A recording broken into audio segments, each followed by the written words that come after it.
Blog Talk Radio. Welcome to Esquire Coaching Radio, where we help attorneys achieve unparalleled personal and professional success. And now here's your host, Ann Jenrette Thomas. Hello, everyone. Welcome to the Esquire Coaching Radio Show. It's such a pleasure to be here with all of you today. As you know, Esquire Coaching is a national coaching and consulting firm that's dedicated to empowering lawyers to happily succeed in the business of law. To that end, we discuss the full range of topics, from building business to getting a job to work-life balance and everything in between. Today, we have a very special guest who's going to talk to us about organizing. What is possible? So do you find yourself asking the questions, how many of you have paperwork on your desk, or how many of you like paper on your desk? Studies show that an average executive or attorney spends at least 1 hour every day looking for a lost document. This adds up to 6 weeks a year. Now, that's a large chunk of time to be wasting, especially, on non-billable stuff like this. Amy Neiman is the CEO of a Simplified Life, and she is an organizing consultant. Amy creates the ideal work environment for professionals by organizing their time, space, paper, and possessions. She doesn't want other busy attorneys to waste valuable time when they can be spending moments with family, friends, traveling, or even discovering new hobbies. And because it's possible to end the overwhelm, to choose clarity over clutter, to have a more productive day and a simplified life, Amy is going to talk to us about how to do all of that. In addition to owning her own company, Amy has a Master's of Arts in Psychology and spent 15 years in the entertainment industry, honing her organizing skills before launching her business in 2012. She believes that organizing can be pain-free and not take too much time during your day. Amy is a proud contributor to the book, The Happy Law Practice, Expert Strategies to Building Business While Maintaining Peace of Mind. Her chapter is titled Maximize Productivity, Tips for Organizing Your Office. She's also a member of NAPO, the National Association of Professional Organizers, and active on the national level as well as on the local NAPO New York chapter. Please welcome Amy. Thank you. Hi, very good to be. Hi, it's very nice to be here. So happy to have you here. And folks, just so you can check Amy out, her website is amyneiman.com, www.amyneiman.com. All right. So let's dive right in. This is such a hot topic for lawyers, organizing and staying on top of everything, especially all the masses of paperwork that we have. So in your area of expertise, what are 3 common pitfalls that you see lawyers making? The first one, I think, is that you check your email the first thing in the morning. And I know that we are very busy professionals, but checking your email first thing in the morning actually puts you in a reactionary mode instead of in action mode. So you really want to set your own agenda first and then spend time checking your email after. If something is really urgent, people know how to get a hold of you. And you really want to stress that to your clients, that if it's urgent, call. So this way, you're doing the most important thing in the morning if you're not in court. The second thing, if you're an entrepreneur and you are a lawyer and you work from home, which I'm not sure many do, but some do, the fact that you just get up and start your day in your pajamas or you sit on the couch, what you really want to do regardless is get dressed.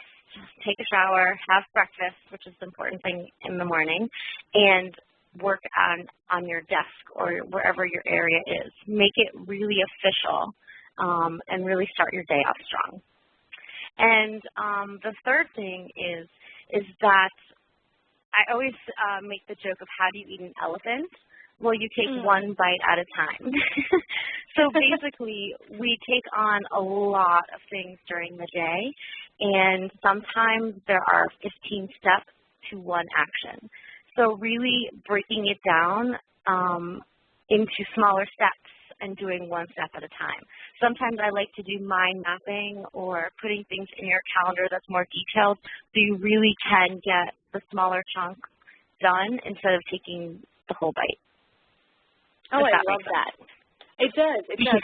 And in particular, your first tip is it's crucial for lawyers. I think we are so tethered to making sure that we don't miss a client email or that we're super responsive quickly that, you know, checking email is often, I mean, even before you get into the office, right? Like it's the first thing as soon as you get up you end up doing. And I think your tip right there is fantastic in terms of just giving a little bit more control to our attorneys so that, you know, maybe the first half hour you're spending taking care of what you need to take care of and then start by 9:30 in responding to your clients or something. Yes, and also email also can be very a time waster.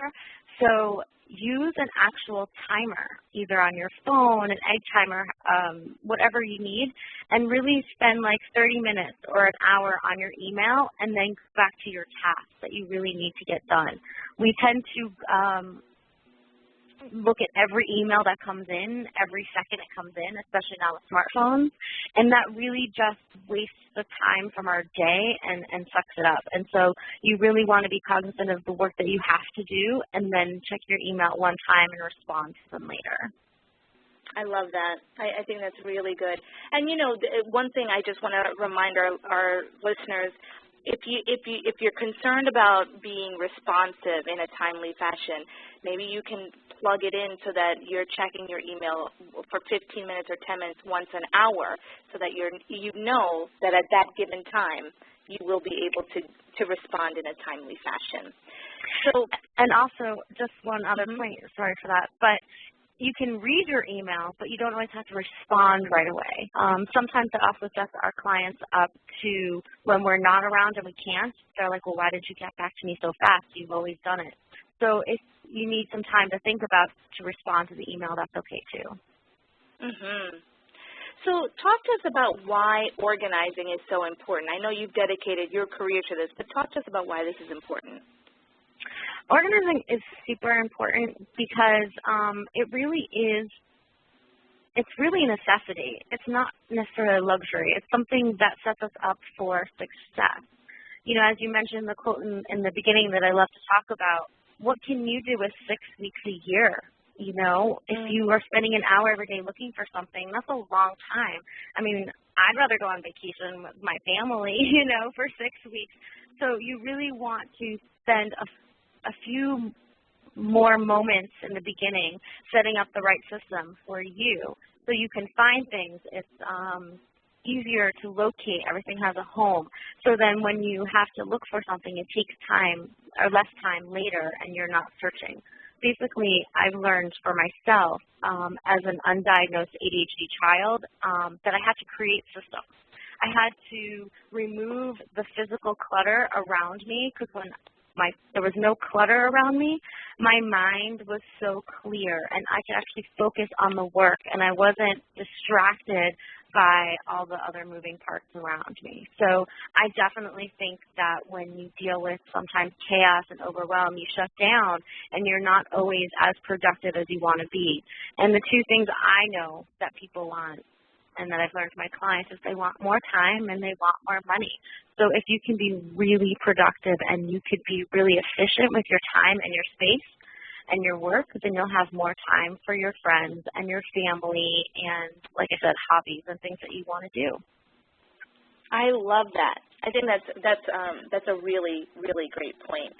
Now, and plus, one of the things that you just mentioned about having a clear mind, that's essential for lawyers. You know, you want to be as sharp as possible, and if that means that you take a few minutes to get organized, get a clutter-free environment so that you can be more focused and productive, it seems to make a lot of sense. And it also gives you more clarity, too, on your cases because you can think a little bit clearer. Yeah, I agree. And I know that happens for me, too. You know, when my office is cluttered, then it's a signal to me that there's too much going on and something's going to slip through the cracks. So it's important for me to get things right back in gear as quickly as possible. So what are some top resources or tools that you can share with our listeners that will help them in getting themselves a bit more organized? Sure. Well, I know that some lawyers have their own practices and they are the solo entrepreneur. So the more that you can, you're basically your CFO, CEO, marketing person. You do everything. So the more you can actually automate things, the better. So if that means social media, you automate things like Hootsuite, or you have somebody that you hire as a VA or a virtual assistant who helps you do all that information on social media and website stuff. I really also like Unroll.me or Unroll.me, which is basically a list service. It sends one daily digest of your emails for certain subscriptions because everybody's on subscription lists these days.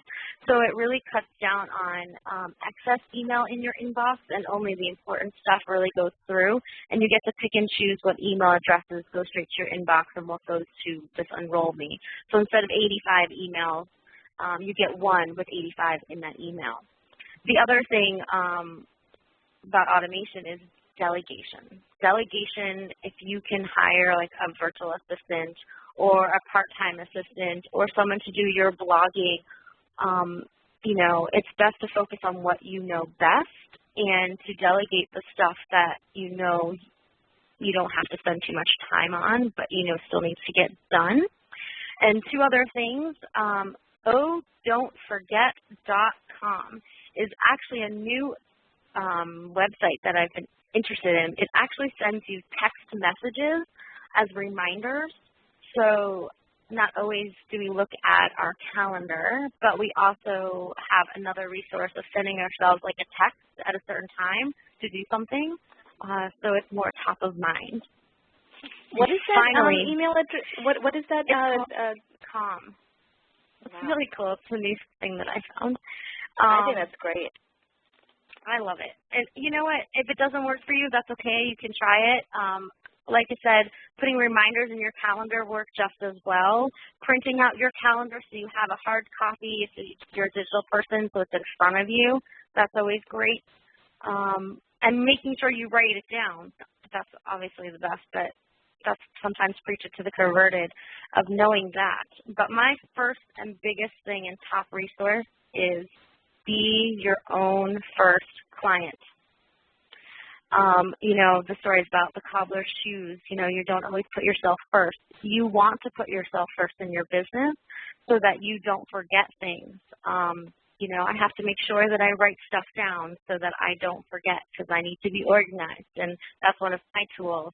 I know someone who does websites, and, she's neglecting her own website. So you want to make sure that you work on your website first, and so that way it's an extension of yourself. You don't want to forget about yourself. And your brand. Absolutely. Absolutely. And, I think a lot of the tips that you're sharing not only are good for the solos out there, for example, getting a virtual assistant, but I think it's also, it's something that's easily transferable to those of us who are in-house and corporations or working in a law firm.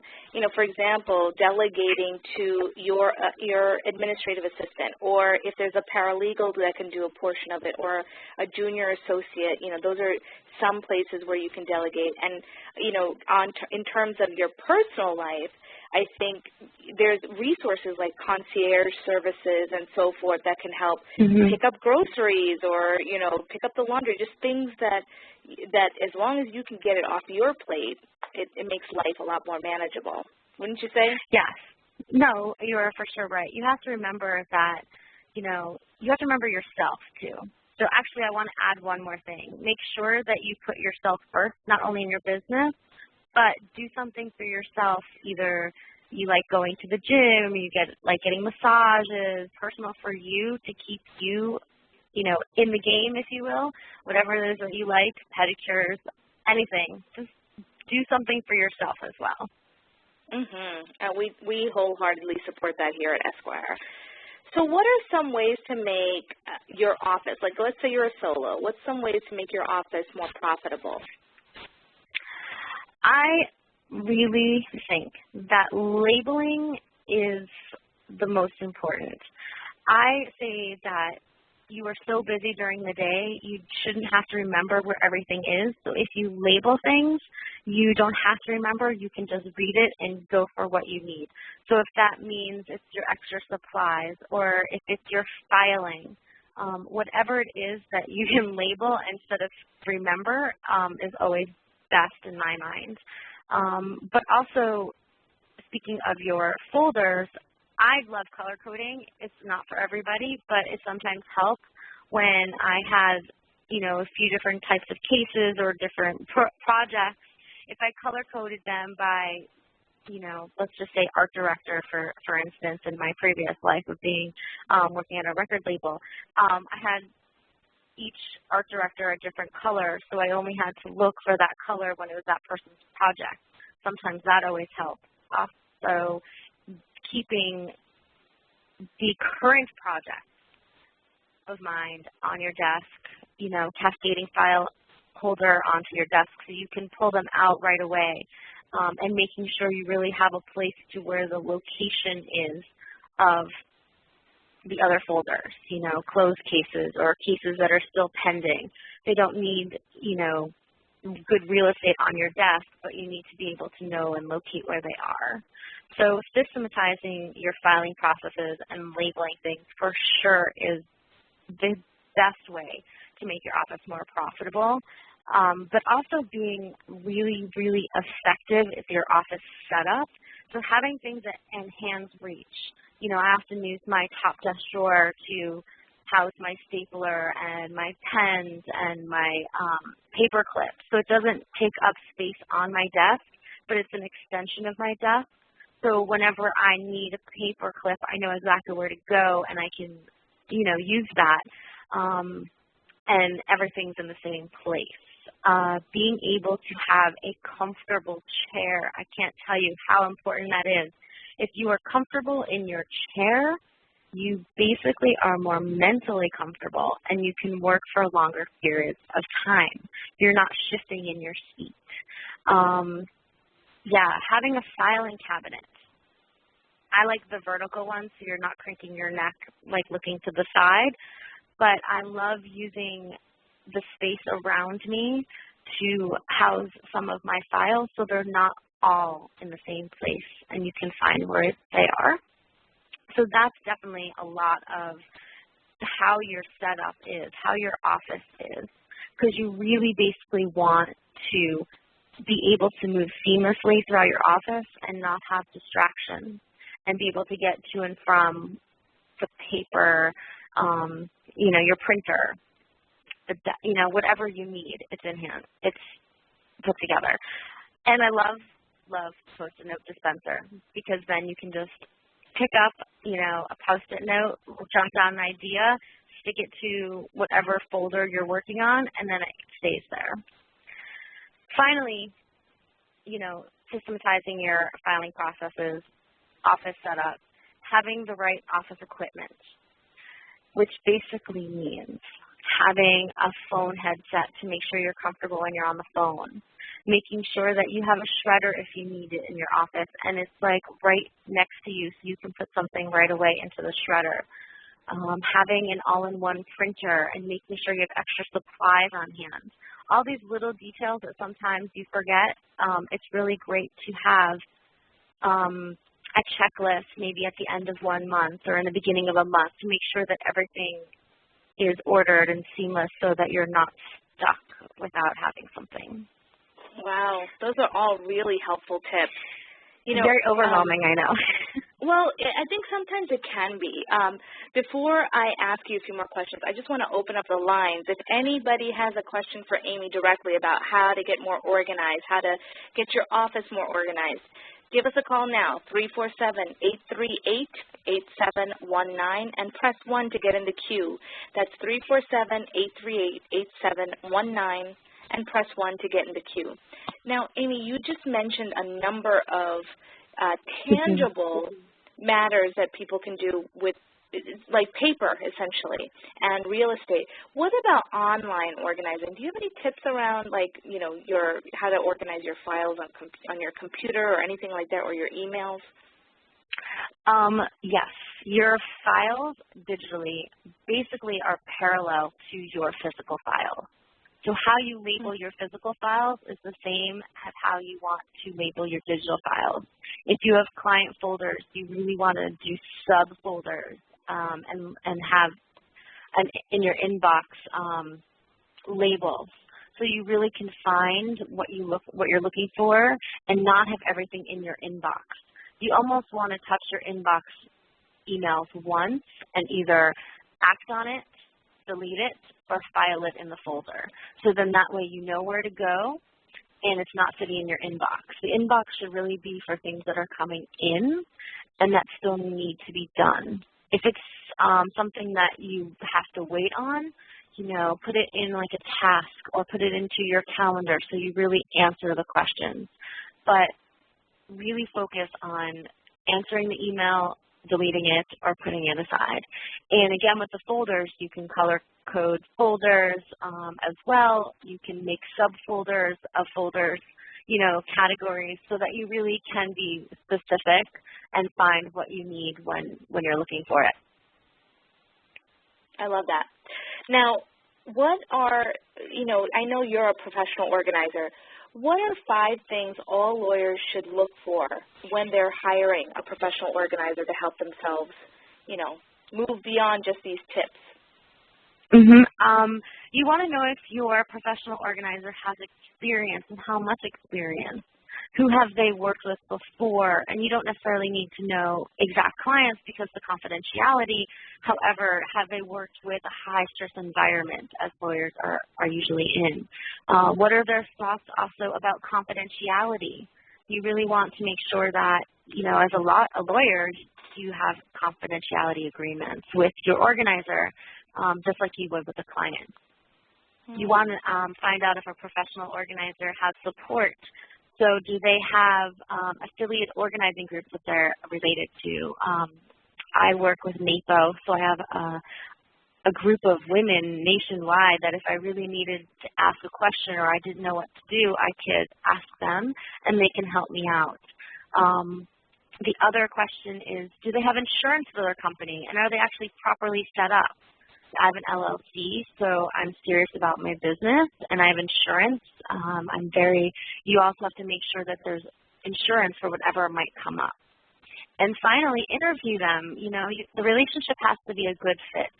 It's okay to talk to someone and ask them about their background and ask them what they like to organize, because this person is going to be in your personal space, so it has to also be a good relationship fit. Wow.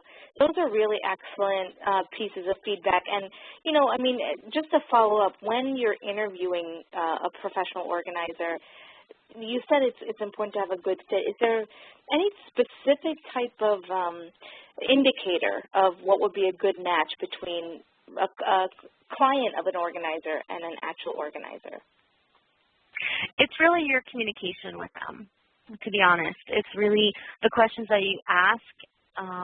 You can always have an organizer work for a session and just have the one session to see if that's how you work or don't work. But it's really the kind of conversation and questions you ask and how they answer. So not everything is going to be a cut and dry kind of answer.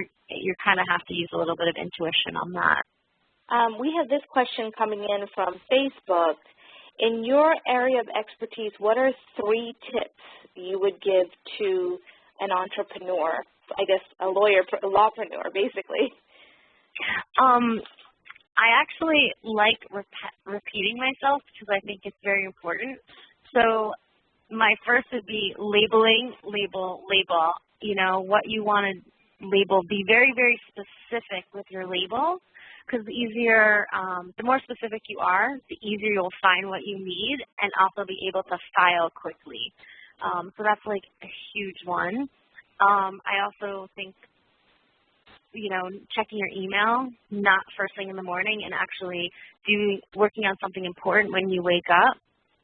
is a huge one, which I mentioned a little bit before. I'm kind of going to give you 4 because I think the third one really is if you have an assistant or you have support staff, have weekly meetings.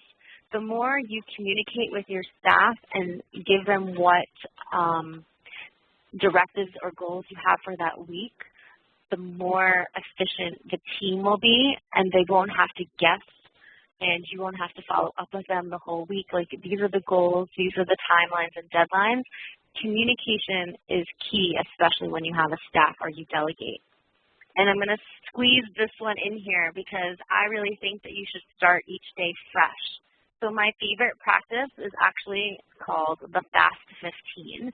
And what I do is at the end of each work day, I set aside 15 minutes to just organize my desk and set up the next day. So I review my calendar, add important to-dos into my schedule, file items no longer needed, take out files for meetings the next day. It's almost like a clean, and you hit the ground running, and you're not working on past projects from the day before. You start fresh. I love that tip. But, okay, let me ask you this, because sometimes, here you are, you're an attorney, you've been running through your full day, and you just want to rush out to go, see your kids or make dinner or something like that. How do you deal with the Fast 15 when you're trying to rush somewhere? Calendar into your schedule. So stop work 15 minutes earlier. Basically, if you take a little bit more time now, then you will have less time later, and you can actually be more productive because you're focused. Love it. Fantastic, fantastic advice. So, Amy, talk to us about how our listeners can get a hold of you if they want to hire you or if they have any additional questions for you. Yes, please. Ask me questions on my Facebook page. It's A Simplified Life, and you can find me on Facebook. You can find me on Twitter at Amy_Neiman. You could also call me. My phone number is on my website, which is amyneiman.com, and it's Neiman. Or you can call me. I'm at 917-426-2106. Great. And do you primarily work with the folks in the New York City area, or is it broader reach than New York? Right now, I am working in person in people's offices. So you get me for 2 hours, 4 hours, and I'm in your office physically being there. But I actually am starting a new class on September 10th, actually. It's going to be a 6-week class, teleclass, and I am going to be teaching some product and some time management tools. It's going to be a 6-week class, Wednesdays at 8 p.m. Oh, fantastic. And where can our listeners get information about that class? Is it on your website? It will be on my website soon or my Facebook page. I'm trying to get it up right now. I just decided to do it, so it's great. So if you wouldn't mind sharing that with our listeners, you can post it on our Esquire Coaching page or send it to us so that we can continue to share and let our listeners know about your upcoming class. I will definitely do that. Thank you. Awesome. Amy, you have been such a pleasure to talk to, and you've inspired me to, especially take on that 15-minute challenge. I think that's where I fail. Can I say one more thing to all the listeners who are freaking out about that or freaking out about doing too many things? Basically, the immediate action tip I want to tell you right now is don't look back, just look forward. Do what you want to do today for today and the future, and don't worry about what you had in the past, because things will incorporate each other, your old system to your new system. But start today and do things today. Awesome advice, Amy. Thank you so much for being our guest here today. Thank you so much for having me. It's been a pleasure. And listeners, make sure that you keep this conversation going. Hit us up on Facebook, hit us up on LinkedIn or Twitter, and let us know your thoughts about organizing. What are your challenges? What are some tips you have? Let's support one another in this community. So you can find all of our links through our website, www.esquirecoaching.com. And until next time, be well.